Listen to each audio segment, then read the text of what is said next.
Bonjour à tous, dans cette vidéo je vais vous expliquer pourquoi et comment les haltérophiles ouzbeks performent aussi bien en haltérophilie.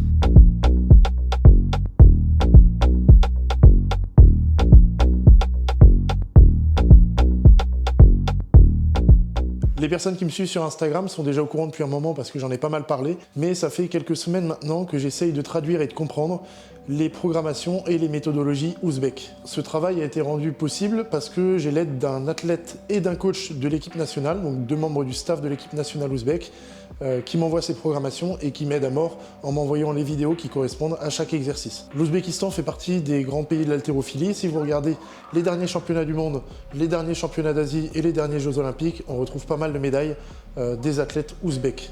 En plus de m'expliquer leur méthodologie relative à l'entraînement, à la récupération et leur vision de notre sport qu'est l'haltérophilie, le coach et l'athlète ouzbek du coup m'ont écrit des programmations personnalisées pour certains de mes athlètes sur plusieurs semaines pour que je vois un petit peu comment ils adaptaient le travail en fonction des différents profils. Pour ceux qui ne sont pas excellents en géographie, l'Ouzbékistan c'est un pays d'Asie centrale et c'est une ancienne république de l'URSS, donc c'était une ancienne république soviétique. On va du coup retrouver pas mal de variations, de semi-techniques, de travail de renforcement et une grosse manipulation du volume dans la séance, dans la semaine, et une manipulation du volume qui va aussi onduler dans le cycle. L'utilisation des mouvements semi-techniques du coup fait partie intégrante de la méthodologie ouzbek. On va retrouver du debout, du travail des plots, du travail de passage, du travail de chute, du travail en suspension, du travail avec des pauses. Mais ce qui est le plus marquant et ce qu'on retrouve le plus souvent dans cette méthode, et ce qui est un petit peu moins le cas dans toutes les autres méthodes que j'ai pu tester jusqu'à maintenant, c'est l'utilisation prépondérante du puissance. Cette variante du mouvement technique, c'est considéré par les coachs et l'encadrement de l'équipe ouzbek comme étant l'outil numéro 1 pour corriger les défauts techniques des athlètes, quasiment peu importe les profils. Du coup, c'est mis en place pour tout le monde et dans toutes les programmations. Alors pour nos crossfitters qui ne sont pas bilingues haltérophilie France, le puissance, qu'est-ce que c'est? Le puissance, c'est du travail sans déplacement de pied. Donc les Anglais vont appeler ça no fit ou no jump. Ça veut dire qu'à l'extension, on va monter pointe de pied, on va redescendre talon, mais il n'y aura pas d'écartement latéral des pieds et les pointes de pied ne vont pas quitter le sol. Pour ça, il faut partir avec les pieds en position de réception, notamment pour les personnes qui n'ont pas une très bonne mobilité ou alors qui ont des très longues jambes en réception, qui ont l'habitude de réceptionner large.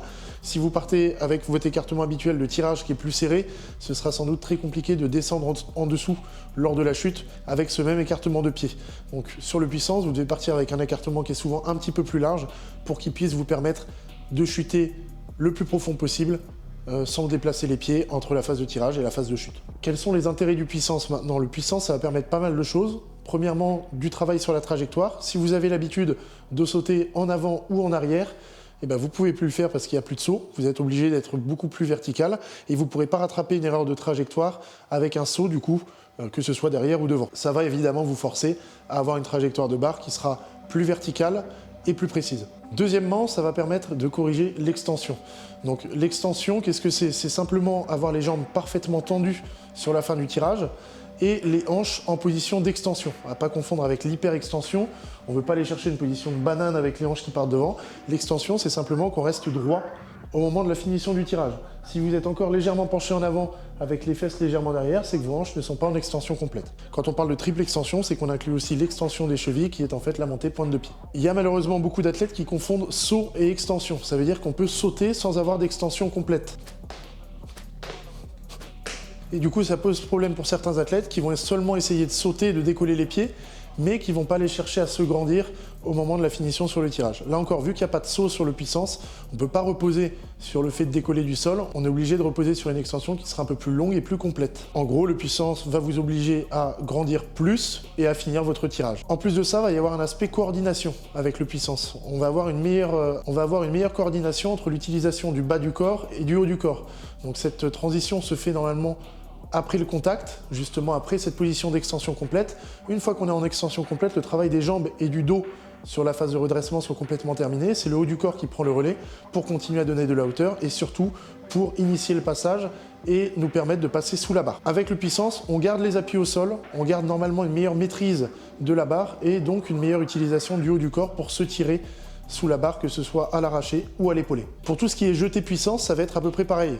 Sur le jeté, si vous sautez sans aller vous grandir complètement, vous n'aurez pas une extension justement qui sera terminée. Alors que sur du jeté puissance, vous n'avez pas de saut, vous êtes obligé de propulser la barre plus longtemps avant de vous pousser dessous. D'ailleurs, c'est sans doute sur le jeté qu'on va le plus facilement visualiser la finition de cette extension qui va être nécessaire si on ne saute pas.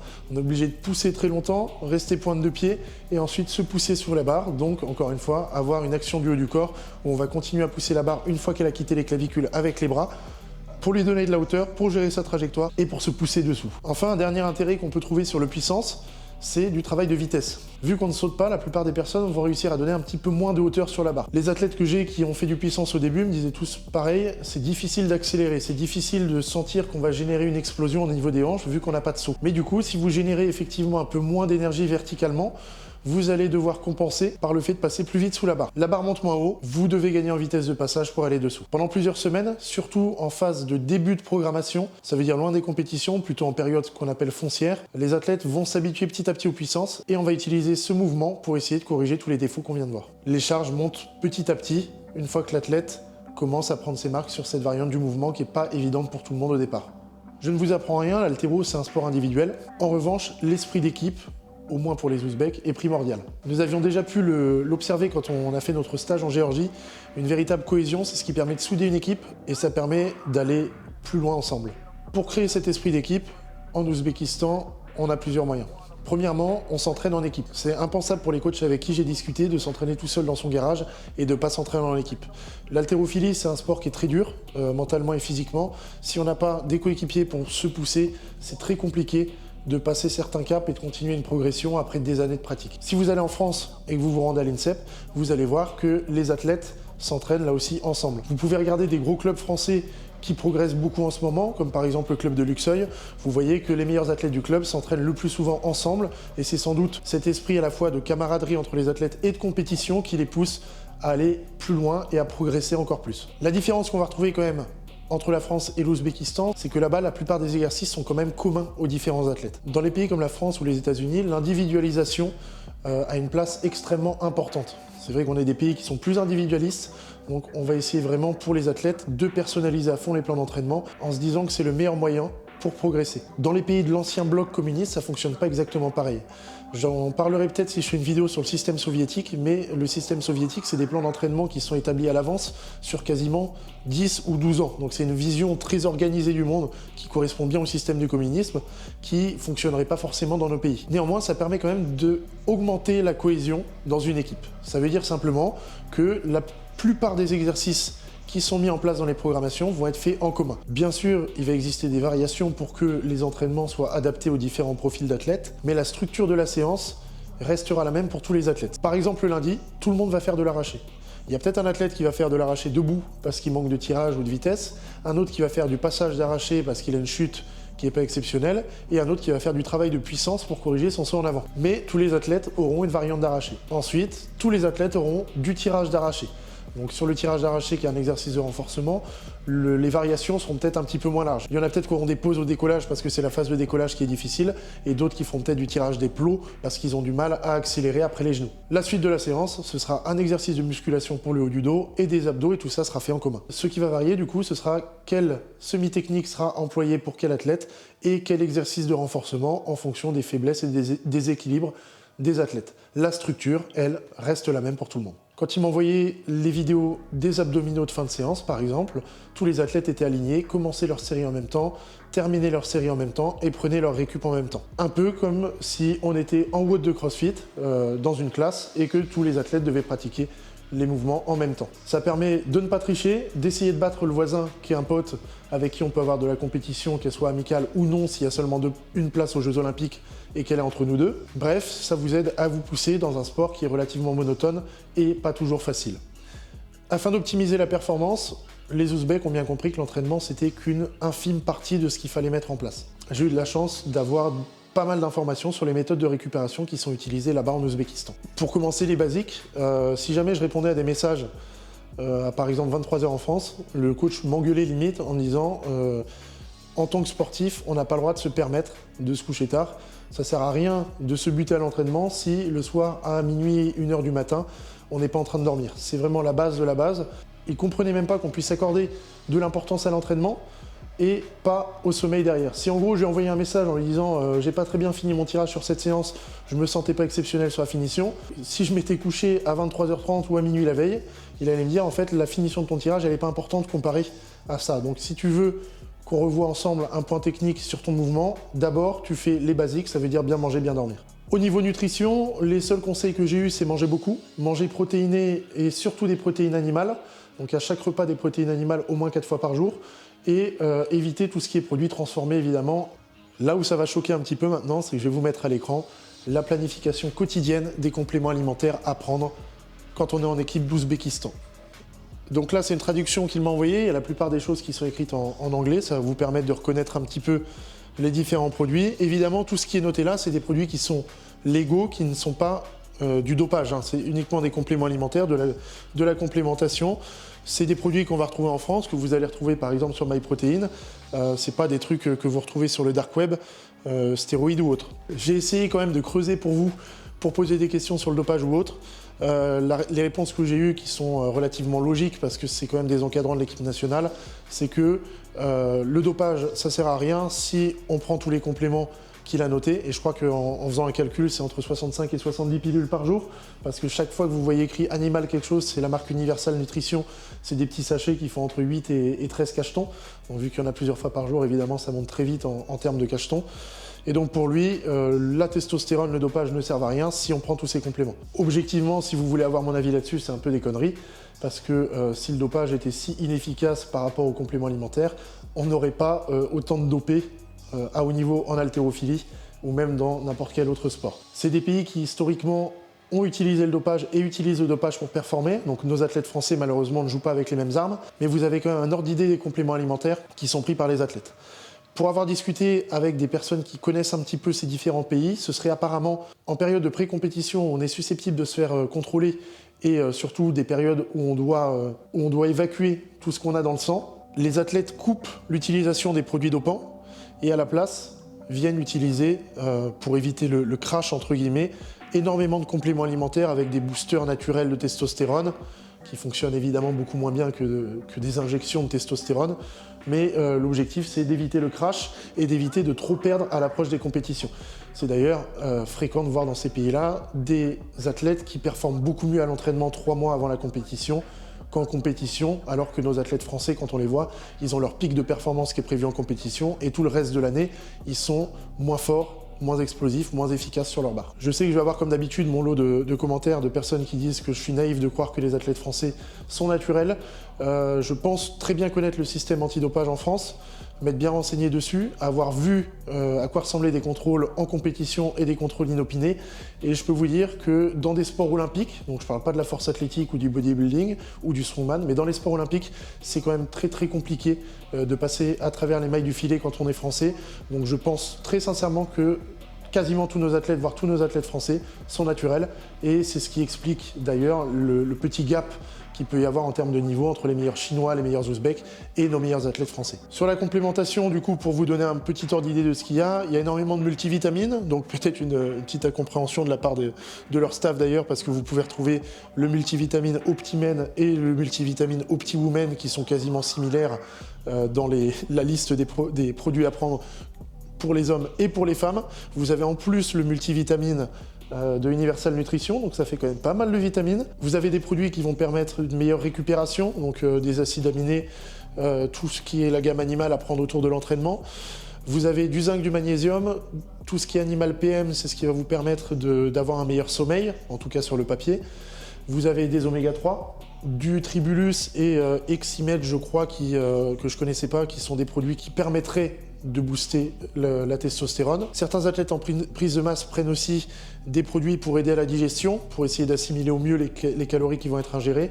Les athlètes prennent aussi soit des protéines en poudre pour ceux qui sont en phase de maintien ou en sèche pour quand même avoir leur total de protéines sur la journée. Et les autres qui sont en prise de masse prennent du gainer, sachant que je lui avais envoyé la fiche nutritionnelle du gainer MyProtein pour savoir si ça lui convenait. Ça lui convenait, il fallait que je prenne beaucoup de doses parce que je devais monter à 1800 calories par jour de gainer en plus de ma diète. Ça me permet d'enchaîner du coup sur les catégories de poids. Donc ceux qui me suivent encore une fois sur Instagram ont vu que j'ai posté à propos des catégories de poids en haltérophilie par rapport à la taille. Si j'ai posté ça, c'est justement que j'ai eu une discussion avec l'un des deux coachs ouzbeks qui me donnait la catégorie de poids dans laquelle je devrais tirer pour performer, et la catégorie de poids dans laquelle chacun de mes athlètes devrait tirer.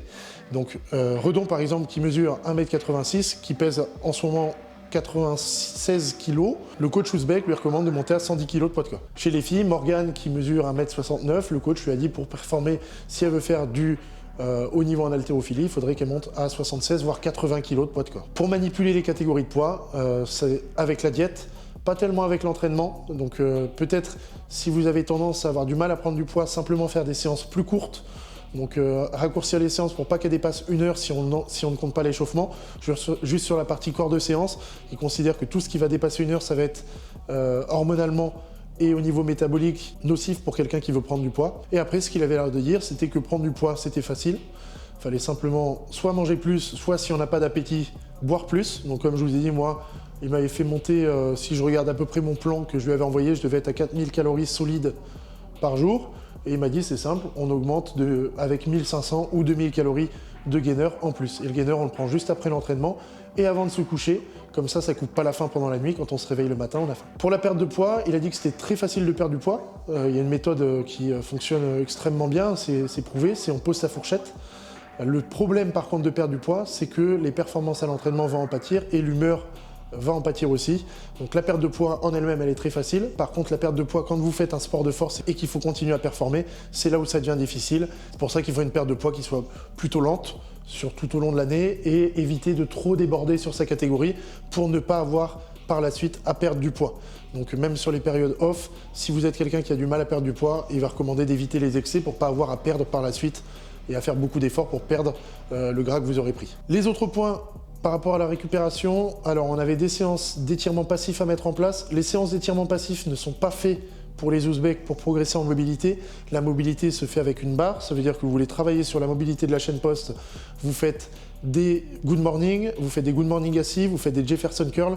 Par contre, tout ce qui est étirement passif, pour eux, c'est des méthodes de récupération pour revenir plus en forme à l'entraînement qui va suivre, donc après des grosses séances. C'est à mettre en place en fin de séance, donc il y a des séances qui sont obligatoires, par exemple de 15 minutes d'étirement passif, c'est un retour au calme et ça permet de redescendre un petit peu après une grosse séance et à mettre en place les jours off. Encore une fois, si vous voulez progresser en mobilité, ils ne vont pas vous recommander de faire ces séances d'étirement passif, ils vont vous recommander de travailler avec la barre. Vous n'êtes pas mobile en réception d'arraché, vous faites des overhead squats pour commencer et une fois que vous maîtrisez bien l'overhead squat, vous vous mettez en position de flexion et vous faites des sauts de presse. Vous avez ensuite une séance qui est dédié à la santé du dos et des hanches. Donc je sors sur le site la programmation ouzbek avec toutes les infos qu'il y a dedans, qui sera un peu plus complète que cette vidéo et surtout qui contiendra 6 semaines de programmation.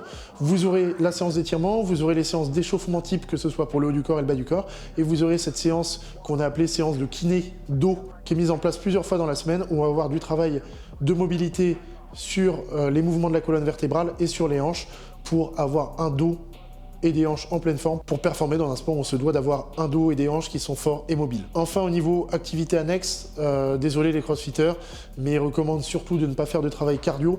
Si jamais on veut faire du travail cardio, ça va être de la marche pendant 20 à 30 à 40 minutes après manger, surtout pour ceux qui veulent perdre de la masse grasse. Mais tout ce qui va être haute intensité sur du travail cardio et sur de l'endurance musculaire, ça va nuire au développement de la force et de l'explosivité et ça va nuire, selon le coach, au travail de coordination. Donc faire de la course par exemple, avoir une activité qui est très linéaire où on va courir, ça va nuire à la coordination d'un athlète. Donc les athlètes, s'ils veulent performer en haltérophilie, doivent faire de l'haltérophilie et couper ce qu'ils font autour. Si vous êtes crossfitter, du coup, ça ne veut pas dire que vous devez complètement arrêter le crossfit, mais si vous voulez progresser à fond en haltérophilie pendant une période, c'est peut-être une bonne idée de mettre un peu de côté tout ce qui est endurance de force et cardio et vous concentrer sur l'haltéro avant de rebasculer à la fin de votre cycle sur du travail qui s'approchera plus de ce que vous pouvez avoir en WOD et en compétition de crossfit. Dans cette dernière partie, on va voir ce que concrètement contient la programmation et comment elle se structure. Donc sur une semaine d'entraînement, on va avoir 5 séances principales dans la semaine. Lundi, mardi, mercredi, le jeudi qui est un jour de récup mais relative, on va le voir juste après, et le vendredi et samedi, entraînement. Le dimanche, c'est un jour off complet. Le jeudi, je dis que c'est un jour de récupération relative seulement parce qu'il y a quand même une séance qui était prévue à chaque fois, donc elle sera optionnelle sur la programmation. Lors de cette séance, on a 1 heure d'entraînement, c'est 20 minutes de gainage dans tous les sens, donc sur les coudes de face, latéral, du gainage sur le dos aussi, du gainage dorsal. Ensuite, on a 20 minutes de saut, échauffement compris. Donc les sauts, vous allez voir, c'est des formats qui sont particuliers, c'est des sauts au-dessus des haies, mais pas de la pliométrie, ça veut dire pas du rebond entre chaque haie, c'est à chaque fois on prend l'élan, on saute la haie, on se repose, on reprend l'élan, on saute la haie, et ainsi de suite. Et ensuite, on a 20 minutes de stretching sur la fin de la séance. Au niveau de la structure sur les jours d'entraînement maintenant, j'ai dit plutôt ce que je pensais de ce type de pays comme l'Ouzbékistan et du dopage, mais je pense quand même que leur méthodologie est plutôt adaptable à un public naturel, simplement parce que le volume total et l'intensité ne sont pas énormes. C'est des séances qui vont durer moins d'1 heure et demie, échauffement compris. Moi, c'est sans doute ce qui m'a permis de prendre du poids lorsque j'ai fait cette prog, parce que c'est la première fois depuis des années que je m'entraîne sur un format avec des séances aussi courtes. Donc je crame moins de calories, je brûle moins de calories et je peux prendre un peu de masse musculaire. Le fait d'avoir des séances plus courtes comme ça permet aussi de mieux récupérer entre chaque séance et donc de revenir en forme le jour d'après ou 2 jours après, dans le cas où il y a un jour off entre les deux. Ça, c'est pas possible sur des programmations à très haute intensité comme des programmations de type bulgare ou des programmations avec un volume qui est énorme comme les programmations soviétiques à l'ancienne. D'ailleurs, après maintenant 7 ou 8 semaines de programmation pour les différents athlètes qui la suivent à la salle, pour l'instant, il n'y a pas de signe de surentraînement ou quoi que ce soit, tout le monde performe bien et on est même sur quasiment tout le monde des records sur du 3 reps ou du 2 reps à l'arraché à l'épaulé jeté ou des records en squat. La programmation du coup qui va sortir sur le site, ce serait une programmation de 6 semaines qui à mettre en place en début de planification. Imaginons que vous avez 20 semaines de préparation pour une compétition ou une échéance. Les 6 semaines de méthodo ouzbek seront la première partie de la programmation. Ce sera les 6 premières semaines, un cycle qui va s'apparenter à du foncier ou de l'accumulation, ça dépend comment vous l'appelez, mais on a beaucoup de répétitions, des séries relativement longues, et du coup en fin de programmation, à la fin des 6 semaines, on ne va pas tester les 1 RM arrachés et épaulés jetés, mais on va tester le 3 RM arraché, le 3 RM épaulé jeté, le 2 RM pause squat et le 3 RM développé militaire au-dessus de la tête. À la suite de cette programmation, du coup, il vous faudra passer par une phase de préparation spécifique ou une phase d'intensification où le nombre de répétitions va diminuer, le volume va diminuer et l'intensité, les pourcentages vont augmenter pour aller petit à petit vers les mouvements qui sont les mouvements de compétition, ça veut dire 1 RM arraché et un RM épaulé jeté. Vous verrez qu'il y a quand même 2-3 trucs qui sont un peu particuliers dans la méthode. Bon, j'ai déjà parlé du puissance, mais notamment sur les squats, ça fait mal au début. Il y a des séries de 30 secondes de squat. Les crossfitters, vous avez l'habitude de l'AMRAP. Là, c'est un AMRAP 30 secondes. Vous avez par exemple 70% sur le dos ou sur les clavicules et vous devez faire maximum de reps 3 fois de suite. Ça pique, surtout si vous êtes haltérophile et pas crossfitter et que vous n'avez pas l'habitude de ce type d'effort.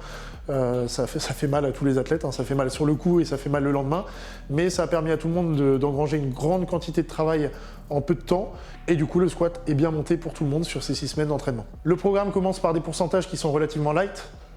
Et en plus de ça, les séances en cours, ce qui vous permet de passer du temps sur votre échauffement, sur les pourcentages légers pour corriger votre technique et essayer d'automatiser une belle gestuelle qu'on essaiera par la suite de reproduire sur des pourcentages qui sont plus lourds. Enfin, si vous faites partie des personnes qui ont du mal à bosser les abdos, qui n'aiment pas trop le faire, et bien dans la prog, il va falloir le faire parce qu'il y a des abdos quasiment tous les jours et ça fonctionne sur un système de roulement dans le sens où on va avoir le premier jour des abdos en statique par exemple, ça va être du gainage ou sur les coudes ou du holo.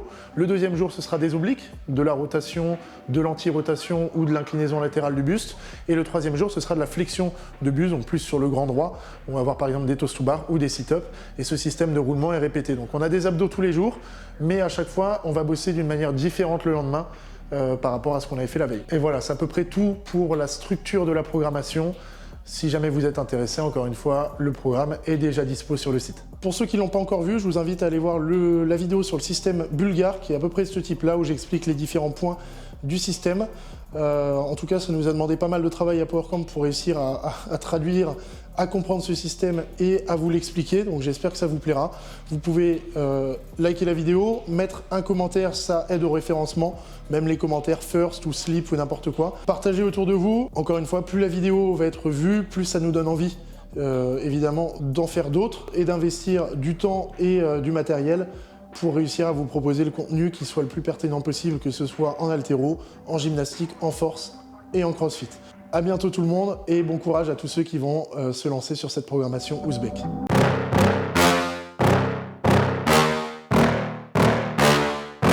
Yeah. Please tell me that I can't, that I won't, that I fail, that I'll never make it out, yeah.